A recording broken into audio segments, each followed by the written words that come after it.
हाँ everyone, hello everyone. इस video में हम डिस्कस करेंगे कीवर्ड के बारे में।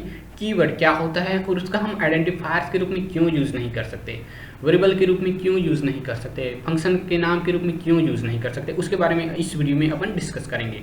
तो चलिए इस वीडियो को स्टार्ट करते हैं और आप लास्ट तक बने रहिए। इस वीडियो को एक बार देखने के बाद कीवर्ड से रिलेटेड डाउट आपके मन में कभी भी नहीं आएगा। ओके, चलिए स्टार्ट करते हैं। कीवर्ड क्या होता है? कीवर्ड के लिए मैंने कुछ लाइंस यहाँ पे लिखे हुए हैं, इन पर फोकस कीजिए। Keyword is the reserve word in C language. They have special meaning in source code and which is used by compiler to perform special operation internally. Means keyword ऐसा वर्ड होता है जिसका मीनिंग पहले से fix होता है। ऐसे word को हम कीवर्ड कहते हैं जो रिजर्व होता है, उनका हम आइडेंटिफायर के रूप में इसीलिए यूज नहीं कर सकते। ओके, वो पहले से इस सी लैंग्वेज के लाइब्रेरी में पहले से डिफाइंड रहता है, इसलिए हम उसको आइडेंटिफायर के रूप में यूज नहीं कर सकते। ओके, उसका एक मीनिंग होता है और कंपाइलर उस वर्ड का यूज इंटरनली कुछ विशेष ऑपरेशन करने के लिए करता है। Okay, for example upon if keyword का बात करते हैं अगर, तो जैसे ही कंपाइलर हमारे सोर्स कोड में इफ देखता है, ठीक है, तो कंपाइलर क्या करने लगता है, इफ के बाद वो खोजने लगता है कि जो यूजर जो प्रोग्रामर है उसने इसमें कंडीशन दिया होगा। ठीक है, इफ के बाद जनरली क्या रहता है हमारा, इफ के सिंटेक्स को अगर आपने देखा होगा तो ये आपको पता होगा कि इफ के बाद क्या रहता है, कंडीशन रहता है, कंडीशन दिया रहता है। अगर वो कंडीशन ट्रू होता है तो क्या होता है, इफ का जो स्टेटमेंट रहता है वो एग्जीक्यूट होता है, अगर नहीं होता तो एल्स पार्ट में जाता है या फिर टर्मिनेट हो जाता है। ओके, या फिर वो जो स्टेटमेंट दिया रहता है वो एग्जीक्यूट नहीं होता, कंट्रोल आगे बढ़ जाता है। ठीक है, तो इस प्रकार से क्या करता है, इफ के लिए, इफ एक जो कि एक कीवर्ड है उसके लिए क्या होता है, कंपाइलर में पहले से मीनिंग डिसाइड है। अगर इफ देखेगा कंपाइलर हमारे सोर्स कोड में तो क्या करेगा वो, उसके लिए जो नेक्स्ट चीज होता है उसको खोजने लगेगा। जैसे कि इफ के बाद क्या रहता है, कंडीशन रहता है। ठीक है, तो जैसे ही कंपाइलर प्रोग्राम में सोर्स कोड में इफ देखेगा वो उसके लिए कंडीशन खोजने लगेगा। ठीक है, तो इस प्रकार से उसका मीनिंग पहले से डिफाइंड रहता है।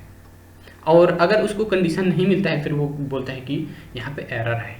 ठीक है, और आपको एरर दिखाई देता है। जैसे कि फॉर को एग्जांपल ले लेते हैं। फॉर क्या होता है, फॉर एक लूप होता है। ठीक है, फॉर कीवर्ड का हम यूज करते हैं फॉर लूप चलाने के लिए। ठीक है, फॉर लूप में क्या होता है, स्टेटमेंट को बार बार एग्जीक्यूट करने के लिए हम उसका यूज करते हैं।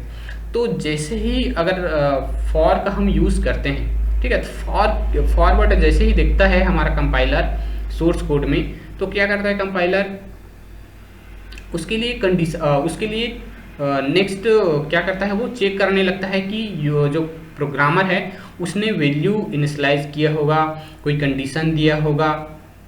ठीक है, कंडीशन दिया होगा, ऐसा करके वो चेक करने लगता है। अगर आप क्या करते हैं, कंडीशन नहीं दिए रहते हैं फॉर के बाद, ठीक है, फॉर को आइडेंटिफायर के रूप में यूज किए रहते हैं, तो इसलिए आपको एरर शो होता है।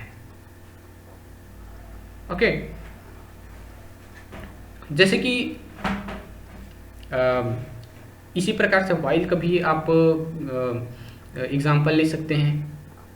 ठीक है, तो इस प्रकार से ये कीवर्ड होते हैं। कीवर्ड के जो मीनिंग होते हैं वो पहले से रिजर्व होते हैं और उसके लिए स्पेसिफिक ऑपरेशन इस कंपाइलर में, प्रोग्राम के कंपाइलर में पहले से डिफाइंड रहता है, इसलिए हम उसका यूज आइडेंटिफायर के रूप में नहीं कर सकते। ओके, ठीक है, सोर्स कोड में अगर कोई भी कीवर्ड देखेगा, कोई भी कीवर्ड हमारे जो कंपाइलर है वो देखेगा, तो क्या करेगा वो उसके लिए ऑपरेशन खोजना स्टार्ट कर देगा, या फिर उसका जो स्पेसिफिक टास्क है वो फुलफिल कर रहा है कि नहीं, इसको खोजना स्टार्ट कर देता है। ओके, तो अगर आप फॉर एग्जांपल आप फॉर को एज अ वेरिएबल लेते हैं, ठीक है। फॉर कहीं नहीं, किसी भी कीवर्ड का आप एग्जांपल ले सकते हैं। मैं जनरली फॉर इफ से ज़्यादातर स्टूडेंट्स अवेयर रहते हैं, इसलिए फॉर इफ का यहाँ पे एग्जांपल ले रहा हूँ, ठीक है। फॉर एग्जांपल आप क्या करते हैं, फॉर को वेरिएबल के रूप में लेते हैं, ठीक है, वैल्यू स्टोर करने के लिए। तो जैसे ही आप लिखेंगे इंट फॉर, ठीक है, तो क्या करेगा जो कंपाइलर है वो फॉर के बाद जो भी चीज़ होना चाहिए वो खोजना स्टार्ट कर देगा। ओके, अगर उसको नहीं मिलेगा तो क्या करेगा, वो एरर देगा, ठीक है।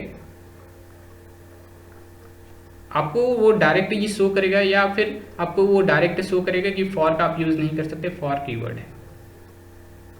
ओके, तो इन वर्ड्स का हम अपने प्रोग्राम में आइडेंटिफायर के रूप में यूज़ नहीं कर सकते। क्यों नहीं कर सकते? क्योंकि इनका मीनिंग पहले से डिफाइंड रहता है, ये इसीलिए इसको रिजर्व वर्ड भी बोला जाता है।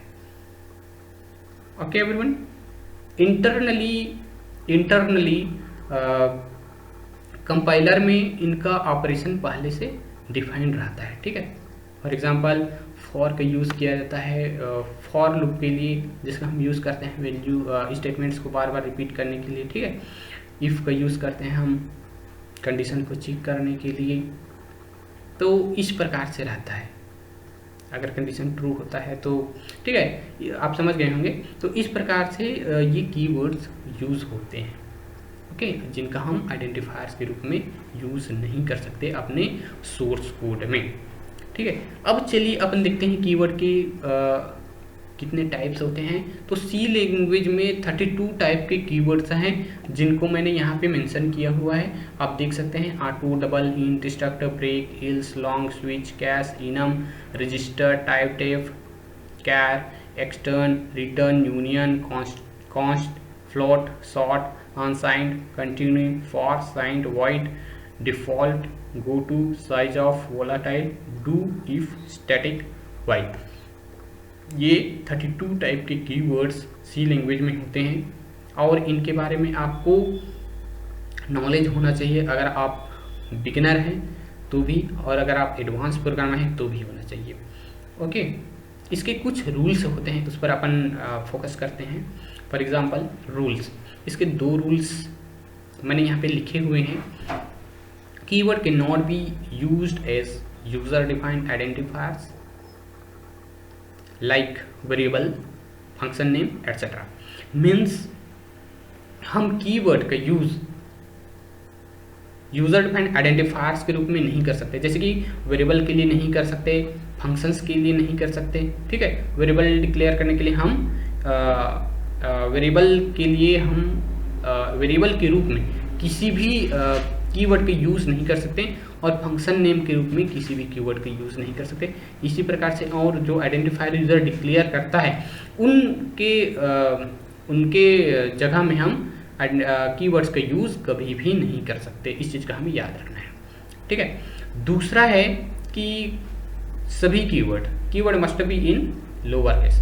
कीवर्ड्स हमेशा लोअर केस में रहते हैं, तो आपको इस चीज़ का भी याद रखना है कि आप प्रोग्राम में जब भी कीवर्ड्स का यूज़ करेंगे वो लोअर केस में ही लिखेंगे। अगर आप अपर केस में लिखते हैं तो हो सकता है आपको एरर का सामना करना पड़ेगा, ओके। अगर आप अपर केस में लिखते हैं तो फिर जो कंपाइलर है वो क्या समझेगा कि ये कीवर्ड नहीं है, ठीक है, वो उसको यूजर डिफाइंड आइडेंटिफायर समझने लगेगा, ओके।